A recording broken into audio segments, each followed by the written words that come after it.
सूरज जी, आपका रिएक्शन आपने सुना, रामदास आठवले जी को भी, संगीत रागी जी को भी, उनकी पार्टी के प्रवक्ता है, उनको भी सुना आपने। बार बार ये कह रहे हैं कि देखिए इस मुद्दे को जानबूझकर बड़ा बनाया जा रहा है। शिवसेना का भी एग्जाम्पल उन्होंने दिया, कहा कि देखिए 90 के दशक के पहले किस तरह से वो लोग थे, बाद में थोड़ा खुल गए, विचारधारा ओपन कर दिया। महाराष्ट्र में मराठियों का हिस्सा बड़ा है, लेकिन बाकी लोगों का हिस्सा है, उस बात को नकार नहीं सकते। और अगर किसी एक की तारीफ हो रही है तो उसका मतलब दूसरे की बुराई नहीं है। नहीं, हम लोग अगर किसी का योगदान है तो हम लोग उसको ना ने कभी नहीं बोला। हमने कभी नहीं बोला कि यहाँ पर गुजराती का योगदान नहीं, यहाँ पर मारवाड़ी का योगदान नहीं, मगर हमने ऐसा कभी उनको डोमिनेट नहीं किया कि आप हमसे पीछे हो, आप हमसे बराबर। यहाँ पर जो भी आता है, जो अपने अच्छे काम करता है, वो कर्म से यहाँ पर बड़ा होता है। और यहाँ पर मुंबई ने हर आदमी को पनाह दी है, मगर जानबूझकर कुछ लोग उस पर राजनीति करना चाहते हैं। मेरा सवाल यह है कि आप एक संवैधानिक पद पे बैठे हो और संवैधानिक पद पर बैठकर राजनीति आप खेल रहे हो, यह बात गलत है। आप एक बार कर रहे हो तो ठीक है, मगर हर बार जानबूझकर आप यहाँ आकर महाराष्ट्र के महामहिम बनकर महाराष्ट्र के महापुरुष को, महाराष्ट्र के लोगों को बदनाम करने का, नीचा दिखाने नहीं तो भगत सिंह कर रहे हो, वो गलत है। सूरज जी, आपने भगत सिंह कोश्यारी जी की सफाई को सुना था, जो उन्होंने बाद में कहा?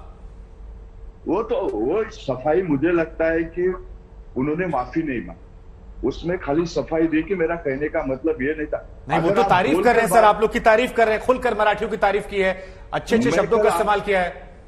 कल मैं आपको देखिए, मैं पढ़कर भी सुना दे रहा हूं। देखिए, मैंने केवल गुजरातियों और राजस्थानियों, देखिए यहां स्क्रीन पर चला दे रहे, राजस्थानियों के योगदान पर बात की थी। मराठी लोगों ने मेहनत कर महाराष्ट्र, एक बार सिर्फ पढ़ लेता हूं मैं, मराठी लोगों ने मेहनत कर महाराष्ट्र का निर्माण किया, इसीलिए आज कई मराठी उद्यमी प्रसिद्ध हैं, ये उन्होंने कहा है। तो देखिए, आप लोग की तो खुलकर तारीफ कर रहे हैं, आप लोग कह रहे हैं कि मराठियों को लेकर उनके दिल में प्यार नहीं है। बहस जो उन्होंने लिखा है उसके ऊपर नहीं, जो उन्होंने बोला है उसके ऊपर बहस। बाद में आपने क्या लिखा है, क्या बोला है, वो जरूरी नहीं। पहले आपने क्या बोला है उसके ऊपर बहस हो रही है। बहस क्यों हो रही है? क्योंकि आपने उस प्रोग्राम में यह कहा था कि यहां से अगर गुजराती और मारवाड़ी लोग निकल जाएंगे तो मुंबई का कैपिटल, इसका महत्व कम हो जाएगा, मुंबई में ऐसा कुछ नहीं रहेगा। इसका मतलब क्या है? ठीक है, किशोर मासूम जी कुछ रिएक्ट करना चाह रहे हैं। किशोर जी बोलिए। शुभंकर जी, मेरा ऐसा मानना है कि मुंबई महाराष्ट्र की शान है, देश का गौरव है। यहाँ पर हर कोई अपने सपने साकार करने के लिए आता है। आज मैं भी मुंबई में रहता हूँ, और आज अगर मैं उत्तर प्रदेश से गया हुआ मुंबई में रहता हूँ, आपके ही जिले से गया हूँ, लेकिन आज अगर मैं यहाँ स्टूडियो में आपके यहाँ बैठा हूँ तो मुंबई की बदौलत बैठा हूँ। लेकिन मैं आपको यहाँ पे ये बताना चाहता हूँ कि ये कांग्रेस का आज हृदय जो इतना दयालु दिख रहा है, जब एक विशेष तबके के लोगों पर राज ठाकरे के द्वारा उत्तर भारतीयों को पीटा जाता था, क्या उत्तर भारतीयों का मुंबई के विकास में योगदान नहीं था? इनकी सह पर जब वो वहां पर अत्याचार होते, गरीब लोगों को मारा जाता था, तभी लोग कहां जाते थे?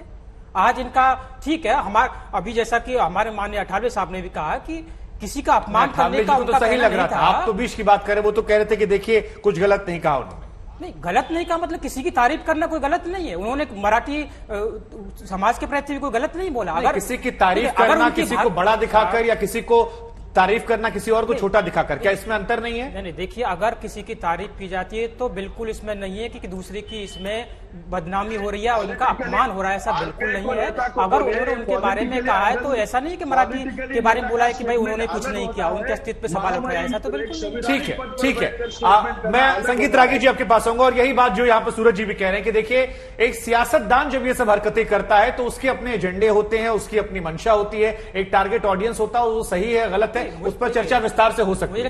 लेकिन जब महामहिम पद पर हम बात करते हैं तो उस पद को लेकर एक सम्मान होता है जी, राजनीति वहां से होना। और इस पर एक सवाल तो ये, और दूसरा ये जो आठवले जी ने जिस तरह से स्टैंड लिया, मुझे हैरानी हो रही कि उतना अच्छा स्टैंड तो आप लोग या बीजेपी वाले नहीं ले पा रहे सर, जो बीजेपी के समर्थक या बीजेपी की विचारधारा से थोड़ा प्रभावित नजर आते हैं। मुझे ऐसा उसमें कुछ नहीं लगा। देखिए पहली बात तो कि कोई राजनीतिक व्यक्ति है वहां पे, तो ऐसे बयान देने से उनको क्या फायदा हो? क्या जिस पार्टी से वो बिलोंग करते थे, आज तो वो नहीं है, लेकिन क्या जिस पार्टी से वो जुड़े हुए रहे हैं, क्या ऐसी बात करके भारतीय जनता पार्टी को फायदा होने वाला है? ऐसा तो नहीं है।